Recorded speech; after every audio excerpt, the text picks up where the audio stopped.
Okay, we have a situation. Our cleaning brush got stuck in this pasta roller, so we are trying to get this out. We have an idea. Maybe it will work.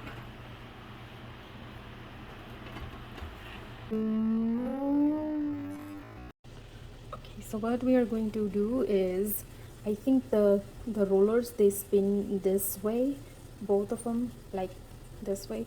So what I'm thinking is, if we take this out and insert it upside down, and then maybe it will rotate the other way. You think? Let's try that. Turn this upside down. We don't know if it will work or not, but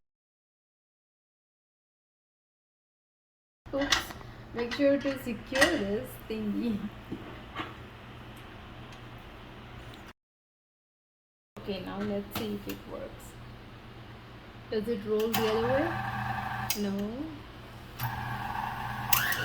No, it's still rolling the same direction. Ah.